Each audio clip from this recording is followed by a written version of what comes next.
கிறிஸ்துவுக்கு அன்பானவர்களே, இந்த நாளுக்காக ஆண்டவரை ஸ்தோத்திரிக்கிறேன். இச்சைகளை குறித்து பார்த்து இருக்கிறோம். மீகா 2ஆம் அதிகாரம் 2ஆம் வசனத்தில் பார்க்கிறோம். வயலை இச்சி, அடுத்த வயலை இச்சிக்கிறது, அடுத்த தோட்டத்தை இச்சிக்கிறது. தேவ பிள்ளைகளே, ஆகாபு ராஜான்னு ஒரு ராஜா இருந்தான். அவன் வீட்டு பக்கத்தில் 40 வயல் தோட்டம் இருந்து அந்த தோட்டத்தை இச்சித்து எனக்கு தாயின்னு சொல்லி கேட்டான். அவன் கொடுக்க மாட்டேன்னு அவனை கொண்டுட்டான். எத்தனை பேர் பக்கத்து வயலை இச்சிக்கிறீங்க, பக்கத்து தோட்டத்தை இச்சிக்கிறீங்க, பக்கத்து இடத்தை இச்சிக்கிறீங்க? தேவ பிள்ளைகளை, இந்த வயல் இருந்தால் நமக்கு இருந்தால் நல்லா இருக்குமே என்று சொல்லி தேவ பிள்ளைகளை இச்சித்தியனால் இந்த ஆகாபுருடைய ராஜா செத்து அவர் ரத்தத்தை நாய் கக்கினது என்று வேதத்தில் பார்க்கணும். இந்த வார்த்தை கேட்டுக்கொண்டிருக்கிற தேவனுடைய பிள்ளைகள், அடுத்த தோட்டத்தை இச்சிக்கிறது, அது ஒரு ஆவி.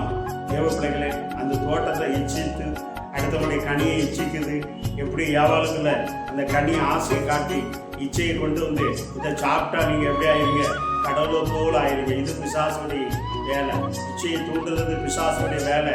மகனே மகளே, சகோதரனே சகோதரியே, நீ யாராக இருந்தாலும் சரி, அந்த இச்சையை தூண்டுறது பிசாசுடைய வேலை. அந்த பிசாசுக்கு நீ இடம் கொடுக்குறாத. அந்த வயலை கிடைச்சா நமக்கு நல்லா இருக்குமான்னு எனக்கு இச்சிக்காத, அது இச்சிக்காத. உன்கிட்ட ஆண்டவர்கிட்ட கேளு, என் எல்லைகளை பெரிதாக்கணும்னு சொல்லி கேளு. ஆனால் பக்கத்து வீட்டுக்கு வயலை நீ இச்சிட்டு எல்லாமே வர அந்த வயல் இதெல்லாம் இங்கே இருக்க வரப்போ அங்கே போயிடும். அதை அப்படி மாற்றி வச்சிருவான். தேவ பிள்ளைங்க, உன் குடும்பம் நாசமாக போயிடும். தேவ பிள்ளைகளே, உன் குடும்பம் அழிஞ்சு போகும், உன் சந்ததி அழிஞ்சு போகும், உன் சந்ததி இந்த பூமியில சொல்றதுக்கு இல்லாமல் போகும். தேவ பிள்ளைங்க, அதனால அந்த வயலை இச்சிக்கிறது, தோட்டத்தை இச்சிக்கிறது வேலை இது வரைக்கும் நீ வச்சிருப்பாயனால் நீ அதுக்கு இடம் கொடுக்காம அடுத்த பல தோட்டத்தை வந்து இச்சிக்கிறது. இந்த தோட்டம் நமக்கு இருந்தா நல்லா இருக்குமே என்று சொல்லி இச்சிக்கிறது. தேவ பிள்ளையே, அதை நீ இச்சைப்பையானால் அந்த வயல்களின் தோட்டங்களை இச்சைக்கிற அந்த ஆகாபுருடைய ராஜா நிலைமை என்ன?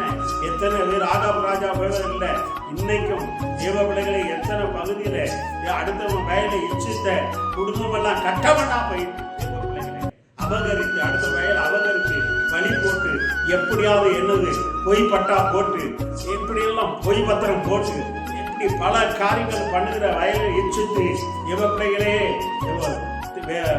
இப்படிப்பட்ட காரியங்களை செய்யற சகோதரனுக்கு ஐயோ! அதனால அடுத்த வயலை இச்சிக்காத. ஆண்டவர் கொண்டு போடுவாரு. தேவ பிள்ளைகளே, பார்த்துட்டே இருக்காரு. யாரும் பார்க்கலன்னு நினைக்காத. இங்குள்ள வரப்பை வெட்டி அங்க போடாத. அடுத்த தோட்டத்தை இச்சிக்காத. 40 தோட்டத்தை இச்சித்த ஆகாபுருடைய சந்ததியை அழிந்து போனது. உலகத்துல சந்ததி அவன் சந்ததியே அழிச்சு போட்டான். தேவ பிள்ளைகள், அவன் சந்ததி உயிரோடு இருக்கணுமா? வயலை அடுத்த வயலை இச்சிக்காத, அடுத்த தோட்டத்தை இச்சிக்காத, அடுத்த சொத்து மேல என்ன பண்ணாத, இச்சை வைக்காத. இச்சை வைசா நீ நாசமா போயிருக்க. தேவ பிள்ளைகளே, ஆண்டவர் சொல்லுகிறாரு, அந்த இச்சையை அடுத்த வயல் மேல இச்சைத்து வைக்கிறவனுக்கு அங்கே வேதனை பெருகும், போராட்டம் வரும், பிரச்சனை வரும்.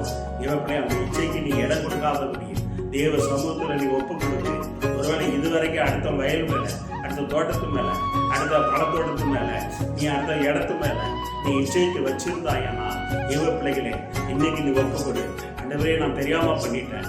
ஆண்டவரே என்று சொல்லி, ஆண்டவரே என்னை அழிச்சிடாத, என் குடும்பத்தை அழிச்சிடாத. இன்னும் அடுத்த வயக்காட்டை மேல நான் இச்சைக்கு வைக்க மாட்டேன். அடுத்த தோட்டத்து மேல இச்சை வைக்க மாட்டேன். அடுத்த இடத்து மேல இச்சை வைக்க மாட்டேன். அந்த என்று சொல்லி ஆண்டவருடைய கருத்தை ஒப்பு கொடுப்பாயனா ஆண்டவராக இயேசு கிறிஸ்து உனக்கு உதவி செய்வார். அவர் மட்டும்தான் உனக்கு தூக்கி எடுக்க முடியும். வேற எந்த கொம்பனாலும் எந்த அரசாலும் உன்னை தூக்கி எடுக்க முடியாது.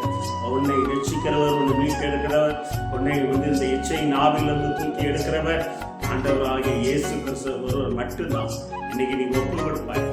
அடுத்த இதுவரைக்கும் அடுத்த வயலை வஞ்சித்து வச்சு இருக்கிறாயா? இதுவரைக்கும் அடுத்த தோட்டத்தை வஞ்சித்து வச்சிருக்கிறாய்னா அதை திருப்பி கொடு. ஆண்டவர் சொல்கிறான், சகோதரி சொல்கிறான், ஆண்டவரே நான் யாருக்கையாவது அநியாயமா வாங்கிட்ட 4 ரூபாயா திருப்பி கொடுக்குங்கிறான். இது திருப்பி கொடு.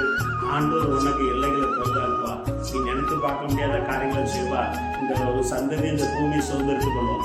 அப்படி நீ வந்து அப்படி மனம் திரும்பல இல்லாவிட்டா உன் சந்ததியை அழிந்து போகும். தேவ பிள்ளைகளே, அதான் மனம் திரும்பல பரவலாட்சியம் சந்தித்திருக்கிறது ஆண்டவராக இயேசு கிறிஸ்து எங்களுக்கு கற்றுக் கொடுத்திருக்கிறாரு.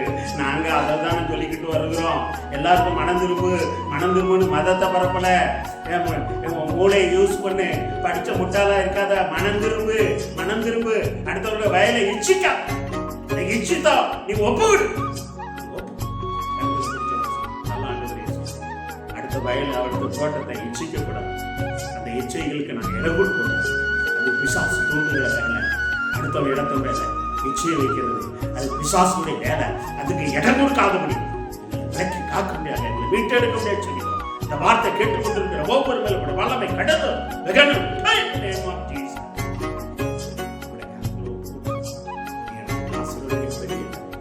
இயேசுவின் நாமப்பட ஆசீர்வாதத்தில் ஜெயிக்கிறோம். நல்ல தந்தையே, வயல் மேல தோட்டத்து மேல இச்சை வைக்காதங்க. இது நமக்கு கிடைச்சா நல்லா இருக்குமே அப்படின்னு சொல்லி இச்சை வைக்காதங்க. அறிந்து போகிறேன் அடுத்த சொத்துக்காக இதெல்லாமோ பண்ணி பொறுமாலாம் பண்ணாதங்க. அறிந்து போகிறேன். ஒருவேளை இதுவரை பண்ணியிருந்து ஆண்டு கரத்தில் ஒப்பு கொடுங்க.